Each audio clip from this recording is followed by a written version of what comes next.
Welcome back to Financial Therapy. It's not just about the money. I'm personal financial planner, columnist, and financial therapist Rick Kahler.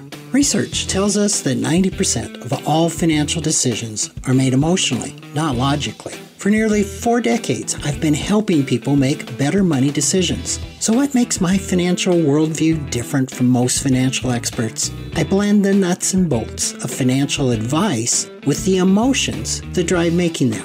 Good money decisions are not just about the money. So let's get started with today's episode. Welcome back to another episode. And several episodes ago, I talked about couples and money. And I thought maybe it would be interesting to drill down a little bit on that and talk especially about new couples that are engaged, looking at becoming partners in whatever form. And maybe get into some specifics that might help you out if you're in a new relationship that appears to be getting serious. We all know that new couples tend to be great talkers. I think of a couple that I introduced to one another, and they called each other for a date and took a drive. And they still did. This was 30 years ago, I think. They still to this day talk about the 9-hour drive. It was 9 hours to nowhere, but it really went somewhere. And I think that's somewhat common when we feel that connection, we feel that chemistry, we feel that energy with another person. That those young stages of love can just be an incredible time of sharing and discovery of one another. And so it's an important time, right? As we explore all of the things that make us who we are, and discovering especially the commonalities that we have with that other person. We discover their life histories and what their philosophies are and their goals, their hopes, their dreams. So it's a rich, rich time. However, there's one thing that seems to be rather of a challenge, difficult for young couples to talk about, and that is money. And you may think, well, heck, I talk a lot about money with my partner, my girlfriend, boyfriend. So, yeah, we got that down. And I would ask you, is the money talk that you have with them about what's happening with government, or what's happening with taxes, or what's happening with inflation, or what's happening with the minimum wage, or corporations and their profits, or, there's a plethora of things to talk about that's about money. But what I'm talking about is having the money talk about our personal money to someone. And as we know, this can be extremely difficult. Revealing to another person how much we earn, how much we're worth, or what our debts are, can give rise to a plethora of really difficult emotions, typically not the least of which is a lot of shame. So there is no wonder that talking about your money to someone else is a societal money script, a generational money script that we learn that you just don't talk about that stuff. We don't have a society that supports talking about your personal money issues. And maybe that's one of the reasons why money issues are identified as one of the main causes of divorce in America. So logically, it would make sense to talk about money when we are looking certainly at marriage. But it just isn't done as much as certainly in a professional situation, I would hope that it would be done. Well, why? We tend to view marriage as primarily a romantic relationship, and it certainly is. But at the same time, marriage, which is a very legal partnership, is a business relationship in just every sense of the word. In fact, it can be easier to get out of a business partnership than a marriage partnership. So talking about marriage or young love or engagement as the forming of a business relationship is usually a pretty significant romantic wet blanket. And just in case that you don't believe marriage is a business relationship, ask the 50% of married people who have suffered a divorce whether it was a business relationship. So that is the unfortunate reality of young romance is, as romance develops and ages, the reality, the discovery, the awareness that this is a business relationship comes front and center. So having a money talk, I think, is really crucial for young couples who are especially contemplating marriage. It's pretty easy to make a lot of assumptions around this, right? You know, that, well, money's going to be managed and approached in the same way it was done in their family. As a kid, you grew up. If you saw how your parents managed money or didn't manage money, you could assume with parents who managed it all jointly that that's how it's going to work. And you may end up being offended, hurt, or angry if your new partner suggests having separate checking accounts. A partner who grew up with one of their parents taking care of all the family finances may well expect the same. So having the money talk really needs to be pretty specific. It needs to be in depth, and it needs to be probing. And I can already feel some of you just cringing at those words. But everything financially needs to be out in the open and on the table. You are marrying yourself to this person. Remember, sometimes, I don't know, in business or other social situations, you're saying, well, you're not getting married. Okay, well, you're getting married. So basically, the disclosure would be similar to the disclosure involved when you are getting a bank loan. Now, maybe you've never gotten a bank loan, so you don't know what that's about. But if you have ever applied for a mortgage to buy a house, you get what I'm talking about. I mean, it is bring in one receipt, the proof of this, proof of that. Every blessed thing is disclosed to the banker, and they have help because they get a credit report on you, right? So, you know, I think that's a great thing to start with, is each other's credit report. Okay, don't turn me off. Ask those parts of you that are like, oh my God, you're kidding me. No, I am not kidding you.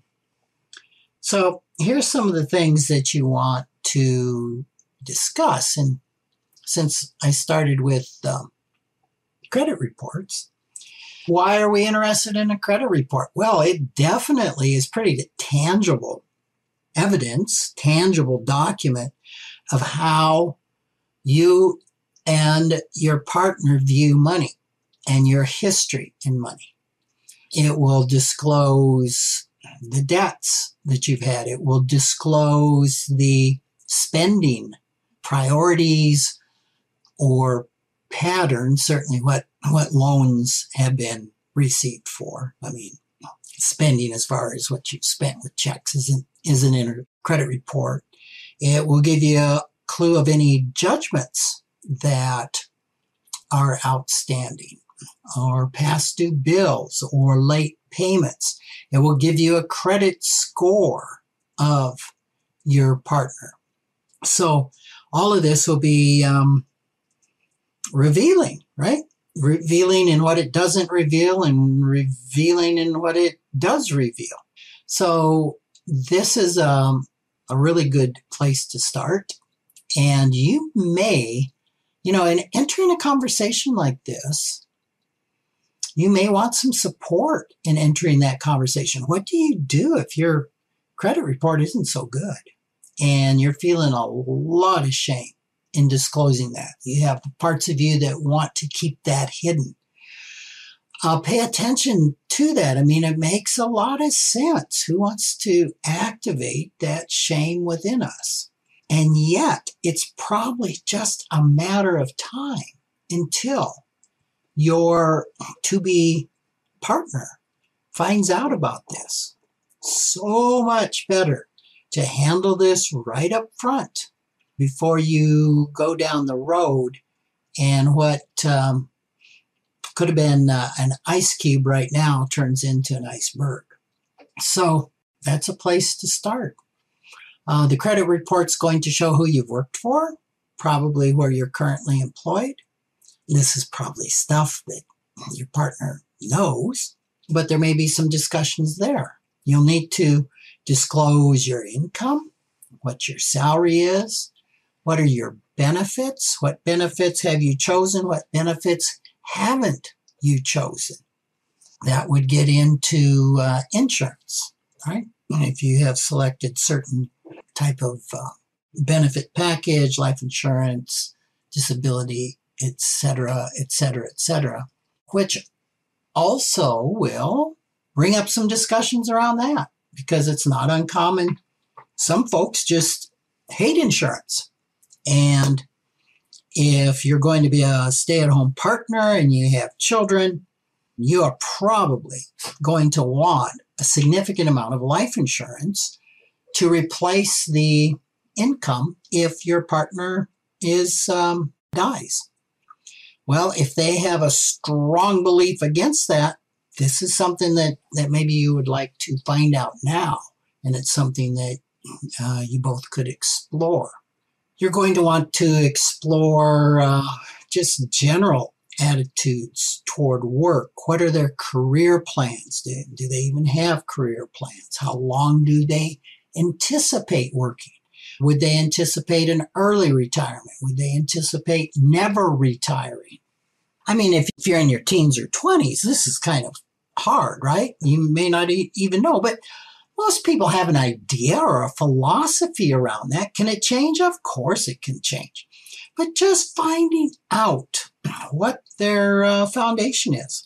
I can think of two clients I've had, and I think I've mentioned this in podcasts, that when I asked them what does retirement mean to them, it meant you died, because the males in their household often died within a year or two of retiring. So these are rich conversations that can really help you understand your partner. Something else that needs to be covered would be cash flow and spending, especially spending. How much does your partner save every month? Or is your partner overspending every month and their credit card debt is building? Do they have investments? Is a portion of their income going to fund a 401k? And if so, how much? This is important to find out. Are they super savers or barely savers, right? Are they saving like some folks are that want to retire, say at 50, where they're saving 50% of their income? This might be good to discover, because it could set up real tension if your partner is a super saver and you are enjoying life and a lot more liberal with spending. This is probably one of the biggest frictions of most couples, is oftentimes one can be a saver and one can be a spender. So these are things to find out right up front. How do they feel about emergency funds? You may have an emergency reserve and your partner doesn't, and may just not see the need and feel an emergency reserve is there to tap into for emergencies that in your vocabulary would not be emergencies. Do they have a budget? Oh, the B word, budget. But do they? And if they do have a budget, that might be great. And if you don't, that could be a source of tension between the partners, right? Because the partner that has a budget just may make an assumption that, of course, we're going to budget. How about individual or separate accounts? This can be a big one, and I already referred to it, that if one partner's grown up watching their parents operate out of a joint account, your money is my money, and your partner has grown up with, let's just say, in a blended family where everybody had their own money. By everybody, I mean each partner. This could be an area of contention. And if you both are going to work, well, who's going to be responsible for what expenses? If one of you earns a lot more than the other, well, how's that going to work? Are you going to split expenses 50-50?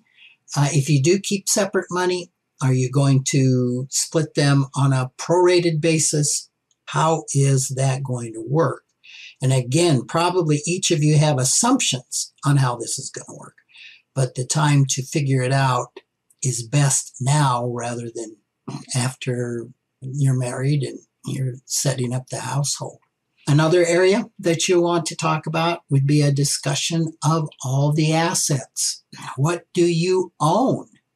Cars, collections, your bank accounts, your investments, and how much are in those investments, real estate that you own, businesses, business interests that you might have. Sometimes potential inheritances are important to talk about, especially if your partner is absolutely convinced they're going to get an inheritance, or convinced or absolutely no, which might color the way they save, and that they may not save. They don't want to save because this inheritance is in their future.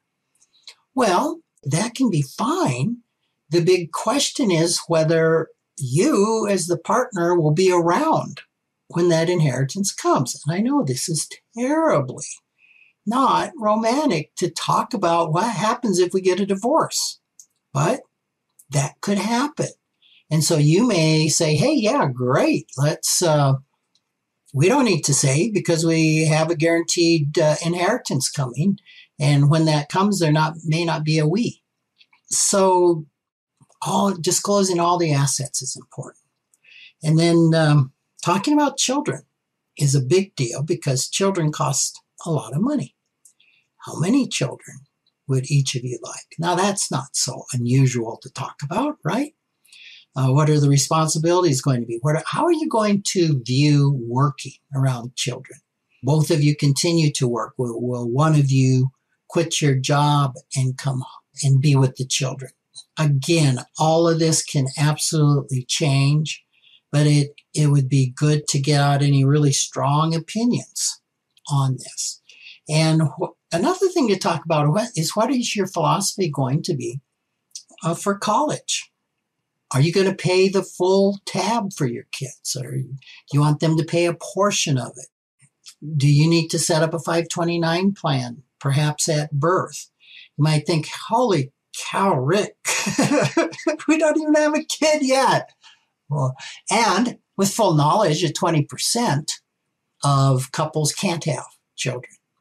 The first time I heard that, I thought, oh, that has to be high. But at one time, that was spot on. I haven't checked it in several years. But yes, these are things that need to be discussed. In addition to these specifics, other areas to explore would be how money worked in your family growing up. What are your most painful and joyful memories around money? This can all be a very helpful way to have a deeper conversation. And you can do this by using some of the exercises that I use with clients. We call those the money egg, the money atom, and the KMSI-R. We've talked about money scripts and the KMSI in a past podcast. I don't know that I've talked about the money egg and the money atom. That's where you draw your money history and where you draw in 2D your family of origin. You can get some ideas of this if you have the book I co-authored, Facilitating Financial Health, has those exercises. And I'll bet if you Google that, you can find resources to those instructions. And if you need those instructions, drop me an email. I'll get those out to you. Something else to consider is, are you going to have a prenup, a prenuptial agreement? Again, even raising this question can pour a lot of cold water on the relationship. Prenups aren't always necessary, but in some situations, they can really be an important tool to head off potential conflicts over money. I think one of those would be with a blended family. I think it can be important to at least discuss a prenup and preferably discuss that with an attorney. Another area is if there's a lot of financial inequalities with your relationship. How does that feel? How's that going to work? How's it going to work where one person in the coupleship has a lot of money and the other person doesn't? So again, there are just so many things to bring up. And when you're having the money talk, there just isn't anything that's off the table to not talk about. And again, why? Because money touches everything we do. Money issues can destroy a relationship. And it's just so important to have that talk before you get married, before you tie the knot. You know, I'll admit to, in the past, having watched some of these programs like, I don't know, what was it? The Bachelor, The Bachelorette, you know, there's others out there. Those are probably long gone. But one of the things that's never discussed on a date are attitudes toward money. Now, maybe there's been an episode. I would love to know if it ever was. I'm not I'm not a consistent consumer, but you know, that just isn't part of it. But it's at some point in time. I mean, I don't know. What would it be like to have a money discussion on the third date? Because it might be a whole lot easier to find out, wow, we have some real issues here, and I think it's time to go our own separate ways before we fall in love, become somewhat blinded, start thinking, oh, we can work this out. Oh, they will change. There could be a lot of sense in that, but I don't know how hold out any hope that that's going to happen. So I'd be interested in any thoughts you've got, any thoughts on this podcast or others. Feel free to email me at rick@rickkahler, KHLER.com. So thanks for joining me, and I look forward to spending another episode with you next week. Take care. Thanks for joining me, Rick Kahler, for another episode of Financial Therapy. It's not just about the money. This is where I combine the nuts and bolts of financial advice with the emotions that drive making them. Remember, every financial behavior, whether it appears illogical to you or others, makes perfect sense when we understand the underlying beliefs, feelings, and thoughts. Sign up for my weekly blog at financialawakenings.com. I hope you'll join me again for our next episode.